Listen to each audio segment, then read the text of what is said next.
আসসালামু আলাইকুম রহমতুল্লাহি ওবারাকাতু। পৃথিবীতে যত জাল হাদিস আছে বা জাল দোয়া দুরুদ আছে, বানোয়াট দোয়া দুরুদ আছে বা ফজিলতপূর্ণ যেগুলি গ্রহণযোগ্য নয় কোনো কথা আছে বা কিচ্ছা আছে, এগুলি কোনো না কোনো কিতাবের মধ্যে আছে, কোনো কোনো বইয়ের মধ্যে আছে। তাই যে বইয়ের মধ্যে পেলেই সেটা আমি লোক সম্মুখে বলে দিব আর বলবো যে অমুক বইয়ের মধ্যে আছে, অমুক কিতাবের মধ্যে আছে, এটা সঠিক নয়। এটা একটা মিথ্যারে নামান্তর।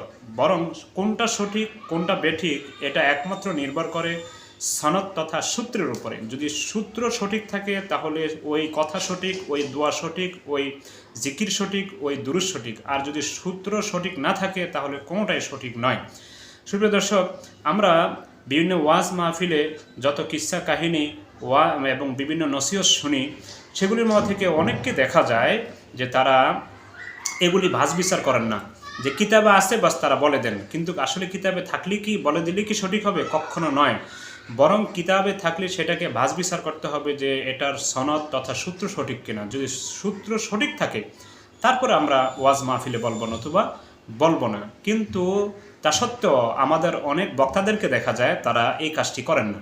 তারা বিভিন্ন তাফসিরের কিতাব, বিভিন্ন হাদিসের কিতাবের রেফারেন্স দিয়ে জাল হাদিস বলে দেন এবং অগ্রহণযোগ্য হাদিস বলে দেন, অগ্রহণযোগ্য কিস্সা কাহিনী বলে দেন।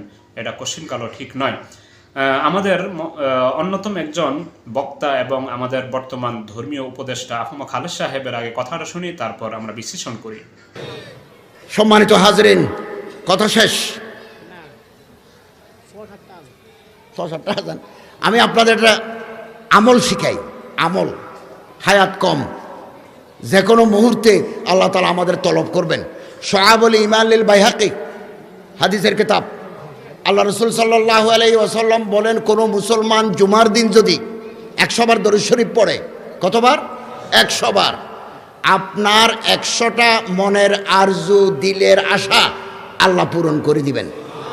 যে কোনো দরুদ শরীফ, কোরআন শরীফে আছে, হাদিস শরীফে আছে, এরকম 100টা দরুদ শরীফ যদি আপনি পড়েন, আপনার মনের আশা, দিলের আরজু 100টা আল্লাহ পূরণ করে দিবেন। 30টা দুনিয়াতে দিবেন, 70টা আখিরাতে দিবেন। সুপ্রিয় দর্শক, তিনি বললেন যে রাসূল করিম সাল্লাল্লাহু আলাইহি ওয়াসাল্লাম নাকি বলেছেন, জুমার দিন যে ব্যক্তি তার উপরে 100 বার যে কোনো দুরূদ পাঠ করবে, ওই ব্যক্তির 100টি প্রয়োজন পূরণ হবে। এর মধ্যে 70টি হলো পরকালীন আর 30টি হলো ইহকালীন। তিনি যে কথাটা বললেন এবং রেফারেন্স দিলেন যে বাইহাকির শুআবুল ঈমানের মধ্যে আছে। সুপ্রিয় দর্শক, এটা শুধু এই কিতাবে নয়, তারিখে দেমাট, আল ফাওয়ায়েদ এবং অন্যান্য কিতাবের মধ্যে আছে। কিন্তু থাকলে কি হবে? এটা তো একদম স্পষ্ট একটা মিথ্যা কথা। এই কথা প্রমাণ করেছেন ইবনে হাজার আল আসকালানী রহিমাল্লাহু তাআলা, যিনি সহিহ বুখারীর সবচেয়ে বড় ব্যাখ্যাকারক এবং আর অন্যান্য অনেক কিতাব লিখেছেন। তিনি একথা প্রমাণ করে গিয়েছেন আজ থেকে আরও প্রায় 750 বছর আগে।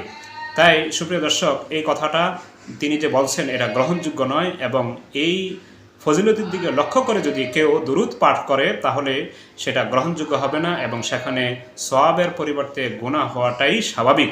কারণ রাসূল যে কথা বলে নাই সে কথা বিশ্বাস করে যদি কেউ কোনো আমল করে তাহলে সেটা গ্রহণযোগ্য না, প্রত্যাখ্যাত। সুপ্রিয় দর্শক, যেহেতু জুমার দিন একটা গুরুত্বপূর্ণ দিন, সহিহ হাদিসে এসেছে যে জুমার দিন হলো গুরুত্বপূর্ণ দিন, অতএব তোমরা আমার উপরে দুরূদ পাঠ করো। এখন কোন দুরূদ পাঠ করবেন? আমি বলবো যে রাসূল করিম সাল্লাল্লাহু আলাইহি ওয়াসাল্লামের পক্ষ থেকে সহিহ সূত্রে যে সকল দুরূদ বর্ণিত এসেছে সেটার যে কোনো একটা পড়লেই আপনি ফজিলত পাবেন। আর জুমার দিন দুরূদ পাঠের কথা রাসূল করিম সাল্লাল্লাহু আলাইহি ওয়াসাল্লাম বলেছেন যে আমার নিকটে তোমাদের দুরূদ পাঠ পৌঁছানো হয়। তাই আপনি নির্দিষ্ট সংখ্যার দিকে লক্ষ্য না করে এবং নির্দিষ্ট দুরূদের দিকে লক্ষ্য না করে যে কোনো সংখ্যায় যে কোনো দুরূদ পাঠ করতে পারেন। আর দুরূদের যে স্বাভাবিক ফজিলত আছে সেটা অর্জন হবে এবং বিশেষ করে জুমার দিন দুরূদ পাঠের যে সুন্নত রয়েছে সেটাও অর্জন হবে। কিন্তু আফমা খালেদ সাহেব যে কথা বললেন, এদিকে লক্ষ্য করে যদি কেউ দুরূদ পাঠ করে সেখানে গুনাহ হবে এবং এটা বর্জনীয়। আশা করি বিষয়টি বুঝতে পেরেছেন। আসসালামু আলাইকুম।